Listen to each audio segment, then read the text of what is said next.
At 3:17 a.m., the factory cameras were still running. The machines were still humming, and the lights were still on, but every single worker on the night shift had vanished. No alarms had gone off. No emergency exits had opened. No one clocked out. And to this day, no one knows what happened inside that building between 2:40 and 3:17 a.m. The Blackridge processing plant sat at the edge of town like it always had. A low concrete structure with humming ventilation units and red aircraft warning lights blinking slowly on the roof. It operated 24 hours a day. The night shift was smaller than the day crew, 12 workers, one supervisor named Martin Hale, and a private security guard stationed at the entrance, Thomas Keene. On October 12th, they clocked in at 10:58 p.m., security cameras showing them arriving in pairs and small groups, some laughing, some half asleep, coffee cups in hand. Nothing unusual. Martin did his routine inspection at 11:20 p.m. Everything was operational. At 1:43 a.m., the last external delivery truck left the premises. Thomas signed off the log. He was the last confirmed person to see the shift alive.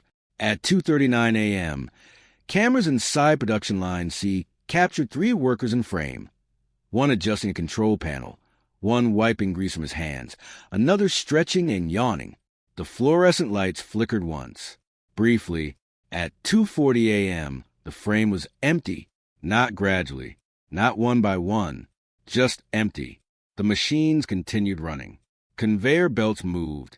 Warning lights blinked, but the workers were gone. Every other camera in the building showed the same anomaly between 2:39 and 2:41 a.m. Employees visible 1 second. Gone the next. The entrance camera showed no one leaving. Emergency exits remained sealed. No alarms were triggered. No doors opened. At 6:02 a.m., the morning shift arrived to find the factory operational but eerily silent. Coffee mugs were still warm. A half-eaten sandwich sat on Martin's desk. A radio in the break room hissed with low static. Every car belonging to the night shift remained in the parking lot. Wallets were in lockers. Phones were charging beside machines. Thomas Keene's chair in the security booth was slightly pushed back, his thermos open on the desk. His service pistol remained locked in its drawer. He was gone, too. Police found no signs of forced entry. No blood. No drag marks. No chemical leaks. Air quality tests were normal. Surveillance footage had not been tampered with. The FBI reviewed 72 hours of video frame by frame. They tore up flooring, dismantled sections of wall, inspected ventilation shafts. Nothing, except one detail investigators rarely discuss. At 2:38 a.m., internal production microphones recorded a low, sustained vibration, not mechanical, not rhythmic, more like a distant hum. It lasted 11 seconds. On camera, several workers paused as if hearing something. One tilted his head slightly upward. The lights flickered. Then they were gone. Families were questioned. No shared secret. No coordinated plan. No evidence of a staged disappearance. Search teams combed the surrounding woods for weeks. Drones scanned fields. Thermal imaging found nothing. The case stalled.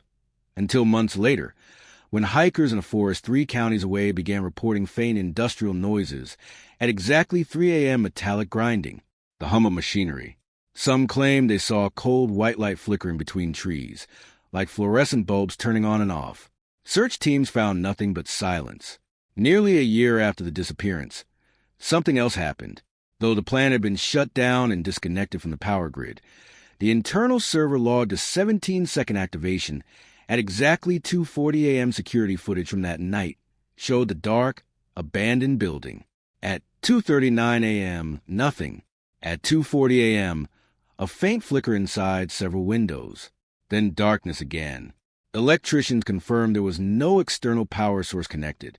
Someone or something had turned the factory back on for 17 seconds.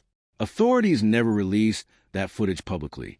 The building was eventually demolished. During demolition, one contractor refused to return after claiming he heard what sounded like voices inside the ventilation system, layered over the echo of grinding metal. He described it as shift change chatter, but there was no shift.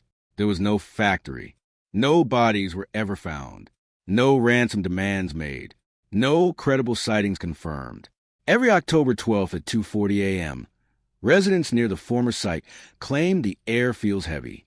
Some say they hear a faint hum carried on the wind, a vibration just beneath hearing, like machines spinning up somewhere out of sight. And if you stand very still, they say you can almost hear something else buried inside it. Footsteps on concrete, tools clinking, a supervisor calling out instructions over a crackling radio. A night shift that never clocked out. A building that kept running without its workers. And a moment at 2:40 a.m. that erased 14 people without a single trace. The case remains unsolved.